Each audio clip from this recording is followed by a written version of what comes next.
किचनमध्ये आपले स्वागत आहे। आज मी ढोकळा बनवत आहे भिजल्या डाळींचा। काल मी बॅटर तयार करायला ठेवले होते, आज ते बॅटर तयार करून झालेले आहे। तर यामध्ये मी 2 टीस्पून या चमच्याने 2 टीस्पून फुल सोडा घेतला आहे आणि अर्धा टीस्पून सोडा घेतला आहे, बेकिंग सोडा। हे सर्व घातल्यामुळे हळद थोडीशी घालत आहे, पाऊण टीस्पून हळद घालत आहे आणि यामध्ये हे असं हलवून घेते आणि 2 टेबलस्पून साखर घालत आहे मिक्सरमधून काढून आणि 2 टेबलस्पून मीठ घालत 3 टेबलस्पून मीठ घालत आहे चवेला आणि 2 टेबलस्पून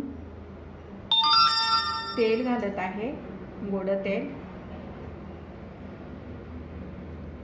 3 टेबलस्पून गोड तेल घातले आणि आता हे मिक्सरमधून काढून घेते।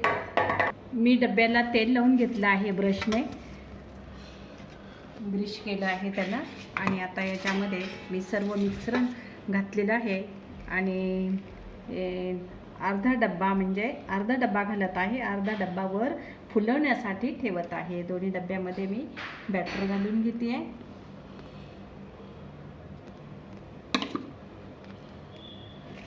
आणि हे मी कुकरमध्ये लावत आहे। इडलीचं कुकर आहे, त्यामध्ये मी हे बॅटर ठेवत आहे आणि आता हे 15 मिनिटं मी आता याला वाफवू देते।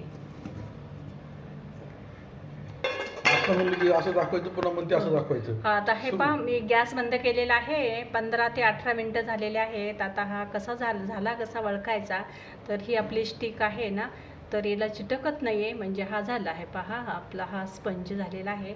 इकडे सुद्धा मी पातेल्यात ठेवलेला आहे करायला, तो सुद्धा छान झालेला आहे, स्पंज झालेला आहे। आणि आता याला 15-20 मिनिटं मी स्थिर ठेवते आणि त्यानंतर मी वड्या पाडून घेईल। आता ढोकळ्याबरोबर मी चटणी करत आहे, त्यासाठी मी अर्धी वाटी शेंगादाणे आणि अर्धी वाटी हरभऱ्याची डाळ भिजत घातली होती, ते मी मिक्सरच्या भांड्यामध्ये घालून घेते। सकाळी चहा पिताने भिजत घातली होती आणि 4 मिरच्या घेतल्या धुवून आणि 1 कोथिंबीरीची जुडी घेतली आहे। कवळी असल्यामुळे मी त्याच्या काड्यासुद्धा घेतलेल्या आहेत, कवळ्या काड्या, आणि 10-12 लसणाच्या पाकळ्या घेतल्या आहेत आणि त्यामध्ये 2 टीस्पून 2.5 टीस्पून मीठ घालून घेत आहे।